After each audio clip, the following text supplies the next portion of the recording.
will now be recorded. Hey there, Spray Wash Pro. This is Ray coming at you. I have got us a very special guest. We've got Bobby Walker. A lot of you may follow him on his blog, The Journeys of a New Entrepreneur. And Bobby works down in the Orlando area. Am I right? Yep, absolutely. Orlando area. And we want to talk to him about his business. Bobby, tell us how long you've been in the pressure washing business. Yeah, thanks, Ray. Thanks for having me on here, man. I'm super excited. I like being around guys that I think are as cool as me, and you're definitely one of them. So, no, I thank you for having me here. It's always fun chatting with you. I have a blast every time I do. I've been in the industry, as a matter of fact, in about 2 weeks, it'll be 2 years. So I think we're still babies in the thing. You know, still. I don't know if we're a rookie, but we're definitely not a seasoned vet.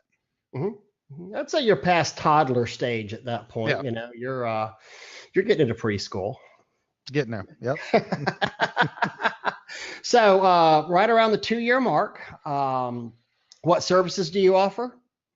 Yeah, so we do. Our company's name is Pressure Washing. Of course, we do soft washing, like pretty much anyone that knows what they're doing will do, you know, when we're talking about buildings and houses and stuff like that.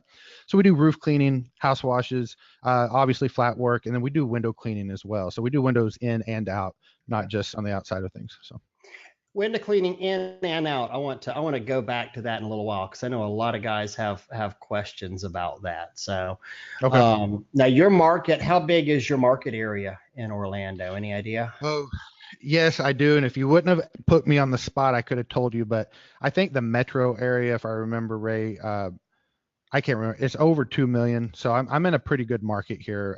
You know, Orlando itself is not 2 million, but the entire area that we service is. Yeah. Right.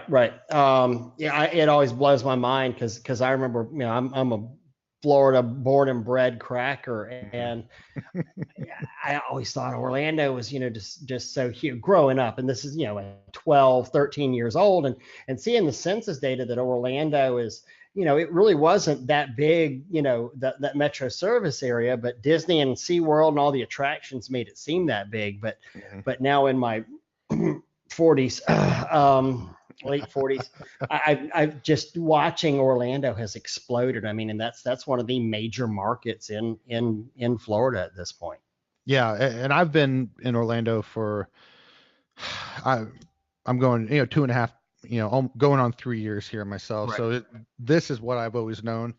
And I did not come here to start this business. And I did not start this business because I viewed it as a good market for it. Really, I started this business because I was losing my corporate job and I was scared out of my mind, and I could afford a squeegee and a bucket.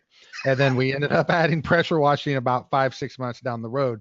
And it turns out this was a good market for it. Because I remember when I was starting, I'm like, I don't know if I can do this for 6 months before things shut down, or 2 months, or I don't know when the good season, bad season. But I would consider myself very fortunate for kind of accidentally ended up in this business in this market. I would love to know how many guys have the exact very similar story to that. You know, I never started out to be a pressure washer or window cleaner, but I didn't know what else to do. You know, I could buy a squeegee, I could buy a pressure washer. So Well, I'll tell you this much. I've met a lot of people, you know, over the last 2 years in this industry, met hundreds, and know, you know, fairly well dozens, you know, that I've made connections with. And I've yet to meet one that said they grew up wanting to be a pressure washer. I think we're 10 for 10 on people having the same story as me. What have I always wanted to do in my life? Yeah. I want to remove dirt, mildew, and algae. Yay. Well, and I was one of the guys, like I said, I was too poor to even do that.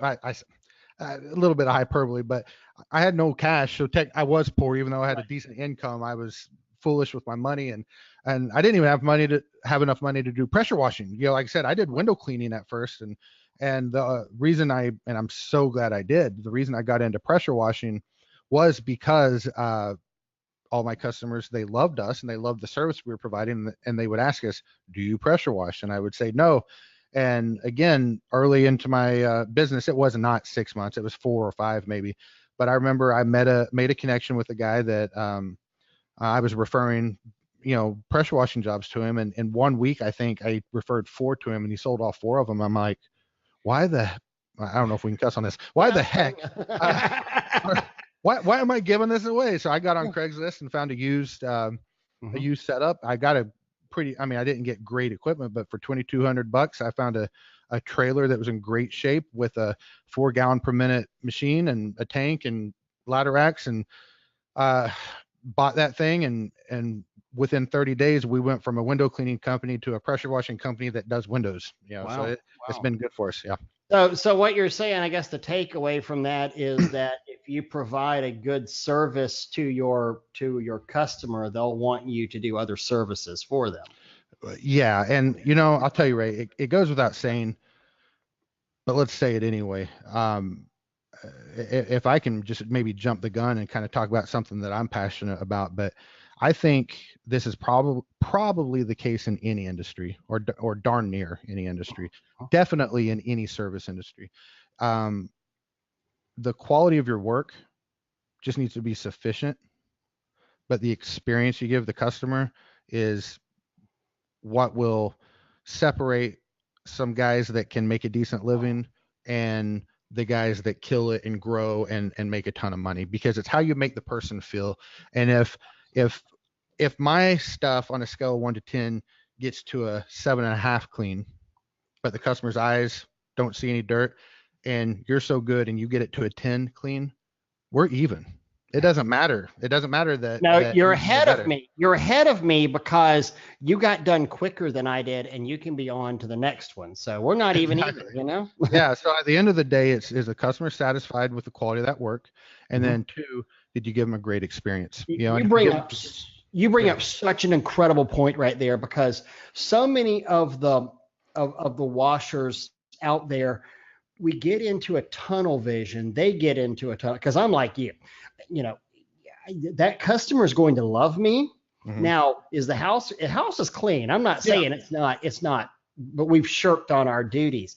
But I hear it all the time of, I see it on the Academy website out there, on the Pro website.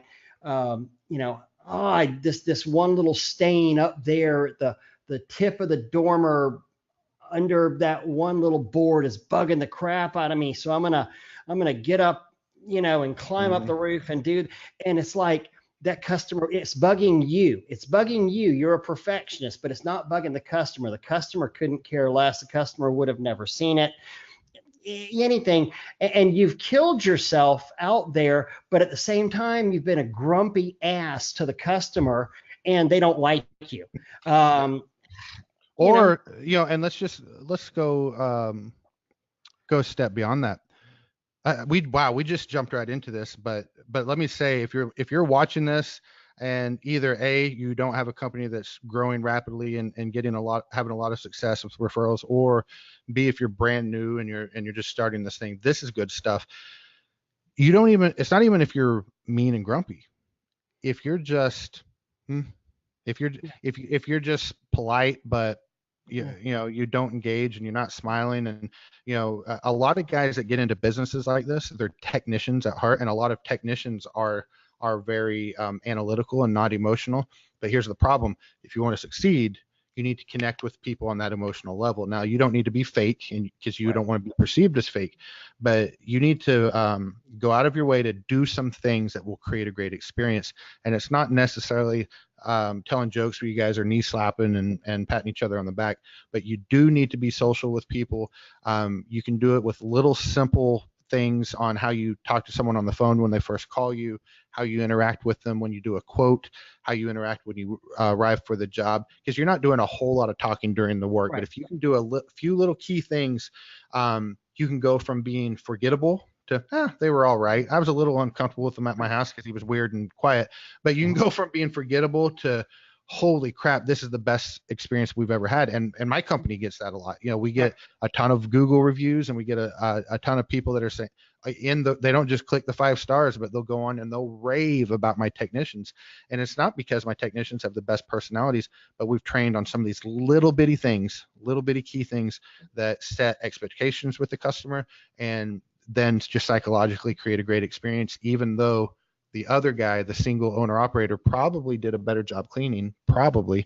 But mine was good enough that the customer, they can't see the difference, but they remember that experience. Exactly. You're 100% right. I mean, it's the old saying, we're selling the sizzle. We're not necessarily selling the steak. I mean, we're selling it's the customer service. It's the making the experience of dealing with your company pop, not just the look how clean your window is, back and I grew up in real estate sales, and one of the things my broker used to make us do is put mirrors up on our cubicles. And these are in the days before everybody had cell phones. And it was, you're going to smile when you're on that phone.